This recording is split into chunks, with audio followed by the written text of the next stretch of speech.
Christian McCaffrey, aka CMC. Wow, what a player Christian McCaffrey truly is. Just wow. This is Sports Guy Talking that you guys are watching and listening to. I am Dustin Tran, your host, as I am here today to talk about the impact that Christian McCaffrey has had on the 49ers. Christian McCaffrey was by far the best running back in the NFL this season, as he was even an MVP candidate, with the Cowboys losing in a shocking upset to the Packers. The 49ers will now get to play against the Packers, a team that has historically struggled to beat the 49ers in recent memory. Before I say anything else though, I want to present you guys with the topic question. So here it is. Will Christian McCaffrey finally win a Super Bowl this season? Honestly, it all depends on matchups. Who do the 49ers get to play for the rest of the NFL playoffs? Because if the 49ers schedule for the rest of the playoffs is going to be very easy, well then yes, the San Francisco 49ers are going to win a Super Bowl. However, I don't anticipate that being the case, at least when they get to the Super Bowl. Because in the AFC side, I got the Baltimore Ravens going to the Super Bowl because of the fact that Lamar Jackson is the best player in the National Football League. And because of the fact that the Ravens defense is elite, I fully expect the Baltimore Ravens to advance to Super Bowl 58 this year. The Baltimore Ravens are the most complete team in all of football in the AFC side. However, from the NFC side, I think that's going to easily be the San Francisco 49ers. I think you guys would be crazy to bet on any other team to represent the NFC outside the San Francisco 49ers. You look at the Green Bay Packers, yes, they've had a great year and they've overachieved, and Jordan Love is playing like a franchise quarterback, but let's be honest with ourselves about the Green Bay Packers. Their roster is overachieving. They don't have a lot of playoff experience. There's a reason why they're the youngest roster in the NFL. Yes, is their roster pretty good now? Yeah, absolutely. But there's a reason why a lot of people didn't respect them before the year started. It's because they lack playoff experience. And when you lack playoff experience against a team that has plenty of playoff experience, yeah, you're going to be screwed come playoff time, particularly when that home field is at San Francisco. You guys know that San Francisco is very dominant at home, and that when Brock Purdy never trails, he looks like the best quarterback in all of football. No disrespect to Brock Purdy, but he is a completely different player when his team is trailing, which is very little. But when you talk about the San Francisco 49ers, you have to think about their dominance. You have to think about Christian McCaffrey running the football, and not only does he run the football effectively, he catches the football effectively. There's a reason why he was the best running back in football by a country mile. That is because he led the league in rushing, and because of the fact that he caught the football pretty effectively as well. So he impacts both the running and passing game, and if you need Christian McCaffrey to throw the football for you on a trick play, he can absolutely do that. Christian McCaffrey is truly a generational talent at the running back position. There's a reason why Christian McCaffrey is going to be a Hall of Famer when his career is done, because he's an awesome player, and the only thing that he doesn't have on his resume is a Super Bowl ring, because Christian McCaffrey has done everything that you could possibly ask out of a running back. You need him to run the tough yards, he'll get you the tough yards. You need Christian McCaffrey to catch the football, absolutely, he can go ahead and do that. He can run routes like a wide receiver, and he can turn checkdowns into big gains. That's the value Christian McCaffrey brings to a team. Honestly, I'm kind of ashamed that the Carolina Panthers didn't get more out of Christian McCaffrey, considering the fact that we had Christian McCaffrey for 6 years basically, and we never even won a playoff game with Christian McCaffrey at the running back position, which quite frankly just speaks volume to the lack of value that most running backs have. I know Christian McCaffrey is different, but you guys can see why the value of running backs has depreciated greatly. That's because they don't impact wins and losses the way that they used to 20, 30 years ago. Running backs just don't impact the NFL the way that they did in the past, but Christian McCaffrey, quite frankly, is different. That's because he contributes to both the running and passing game, and that he can do anything that you could ask anybody to do at any given time. He can run it, he can catch it, he can throw it if you need a trick play out of him, and he's a great leader. He's not a diva at all. Christian McCaffrey is all about winning. He is all about helping his teammates out, and that's the great thing about Christian McCaffrey. He is great for any young quarterback that needs a check down outlet. Brock Purdy has been a phenomenal quarterback this year. The only reason why Brock Purdy isn't the MVP of his own team is because Christian McCaffrey has actually outplayed Brock Purdy, and that's not to say that Brock Purdy had a bad year at all, because Brock Purdy had an amazing year, but Christian McCaffrey was a generational talent at the running back position. There's a reason why there is a huge gap between the best running back and the second best running back in the National Football League. That is because Christian McCaffrey, aka CMC, can do anything he wants on the field. There is really no solution to stop him other than make the 49ers trail early and often, which is quite frankly not easy to do when you look at this 49ers defense. When I watch this 49ers defense, they are underrated in that front. Steve defensive coordinator for the San Francisco 49ers, has done a phenomenal job coaching up these guys, and there's there's a reason why the 49ers defense continues to be elite year after year. It's because of the fact that they got pass rushers like Nick Bosa and Eric Armstead getting after the passer like crazy. Of course, they also added Chase Young in the middle of the year. I know he hasn't put up great statistics, but he's opened up a lot of rushing lanes for Nick Bosa. And of course, they got Randy Gregory, another contributor on the defensive line. And then, of course, you look at the linebacker positions. They got Fred Warner, Drake Greenlaw, really good players at the linebacker position. And their secondary does a good job covering up the opposing receivers. So when you look at the San Francisco 49ers defense, they are dominant on that side of the field. And when they are dominant, they can force offenses to make mistakes. And when that happens, that helps the 49ers take advantage of short fields. And that's where the value of Christian McCaffrey comes into play. When you look at this 49ers team, you have to quite frankly say to yourself, wow, that is a super team that the San Francisco 49ers assembled, because not only are they stacked on the defensive end of the field, they're also stacked on the offensive end of the field. You look at how Brock Purdy, he's a top 10 quarterback in the National Football League. You look at how Christian McCaffrey, he's the best running back in the National Football League. And then, of course, they got a top 3 tight end in George Kittle. He might even be top 2, depending on how you rank certain tight ends. That's the dominance of George Kittle. And then, of course, you look at the receiving game of Deebo Samuel and Brandon Ayuk, one of the best 1-2 punches in the receiving game. And of course, the 49ers have an elite left tackle in Trent Williams. And overall, in general, they have an elite offensive line. They really don't have any weaknesses whatsoever. Holy cow, they look like a freaking super team in the making. This 49ers team is going to steamroll through the rest of the NFC. I mean, you can talk about the Green Bay Packers all you want, but the Green Bay Packers don't stand a chance against the San Francisco 49ers, because the 49ers are just better than them at every position outside of maybe quarterback. But the difference between the receivers on the Packers and the receivers on the 49ers, it is night and day. And of course, when you want to talk about their defense, the San Francisco 49ers are tremendously better than the Green Bay Packers on defense. Honestly, I don't expect that game to be even close. I think the 49ers are going to steamroll the Packers in the NFC Divisional Round game. I think that game's going to be over by halftime. No disrespect to the Packers, but they just don't match up well against the 49ers whatsoever. There's a reason why the Packers have lost to the 49ers twice in the NFL playoffs. That is because the 49ers match up well against them. And when they get past the Packers, they're going to steamroll either the Bucs or the Lions. Do you guys really think a Baker Mayfield-led team is going to beat the San Francisco 49ers at San Francisco? Because I can't envision that happening. I can't see Baker Mayfield, although he's overachieved this year, no doubt in my mind, he's not going to go ahead and beat an elite defense in the San Francisco 49ers. And even if he managed to have a good game, the Bucs defense just isn't good enough to stop the 49ers offense, which is called a well-oiled machine in my opinion. So obviously the 49ers, they're going to steamroll the Bucs. And as for the Detroit Lions, come on guys, let's be real. The Lions are not going to beat the 49ers. I can't see any universe. There's a reason why Jared Goff gets owned to the 49ers year after year. It is because of the fact that Jared Goff struggles against pressure. And what do the 49ers do better than any other team in the National Football League? Getting pressure on opposing quarterbacks. Everybody knows that when Jared Goff gets pressure, that's when he starts to make mistakes, and that's when he starts to crumble under pressure. And when Jared Goff makes mistakes, the Detroit Lions are not going to win football games, plain and simple. They're going to get steamrolled to the 49ers too, which means that when I came to my conclusions when thinking about the San Francisco 49ers, the 49ers are quite frankly ready to dominate the NFL playoffs, and so is Christian McCaffrey. Christian McCaffrey is going to feast on these opponents. I'm thinking about how Christian McCaffrey is going to have a huge game against the Green Bay Packers, and how he's going to have a historic outing in the next 2 games, because he's going to dominate the Packers, and then he's going to go ahead and dominate either the Bucs or the Lions, because I think Christian McCaffrey is the best player on the 49ers. And when you're up by a lot of points, you can run the football to kill off the clock, and Christian McCaffrey has the big play ability to make big plays happen in big time games. And obviously the 49ers are going to steamroll their way into the Super Bowl. I don't think the 49ers are even going to trail for 1 second in the next 2 games, because I think they're going to blow out the Packers. I think they're going to blow out either the Bucs or the Lions. Honestly, I think the score is going to be 41-23 49ers in the Packers 49ers NFC Divisional Round matchup. I think the game's going to be over by halftime. I think the Packers, they will score a garbage time touchdown towards the end of the game, but overall it's going to be a huge shellacking from start to finish. I see Brock Purdy playing good football. I see Christian McCaffrey playing dominant football, and I think the 49ers are going to put up a lot of points. I'm expecting the Packers to only put up 23 points, while I'm expecting the 49ers to put up 41 points, because you look at this 49ers team, I'm wondering, how are you going to stop Christian McCaffrey? How are you going to stop George Kittle? How are you going to stop Deebo Samuel? And how are you going to stop Brandon Ayuk? And if you manage to stop all of them, well, you can't anyways, because the 49ers are just simply quite too dominant in order for that to happen, because their head coach Kyle Shanahan is truly elite at the head coach position. This guy can design plays like no other in the National Football League. This guy knows how to get guys open with this play calling and his scheme. I expect the 49ers to steamroll the Packers at all costs. I don't even think this game's going to be even close. I think the game's going to be over by halftime. If it's not over by halftime, it'll be over after the first quarter. I don't think the Packers are going to show any fight whatsoever whatsoever in this game because they just don't have the talent to keep up with the 49ers. So that's why Christian McCaffrey will not end up winning a Super Bowl this season, although the 49ers will more than definitely dominate the Packers in the NFC Divisional Round by the score of 41-23. Remember, go ahead and subscribe to Sports Guy Talking,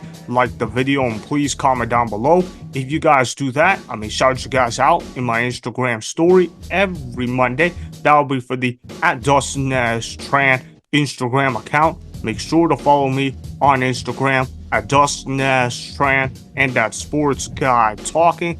Also, go follow me on Twitter @Dustin Tran. Again, go ahead and do those things that I just told you guys to go do. Hopefully, you guys enjoyed the content that was just produced. Peace out. I hope you enjoyed that video. Want more Sports Guy Talking, the home of great sports content? Make sure you click that subscribe button to get the latest from Sports Guy Talking. Go ahead and like the video, comment down below. Check the description box on the video in order to follow my Instagram and Twitter. Also, be sure to check out more of the best clips from the YouTube channel, Sports Guy Talking.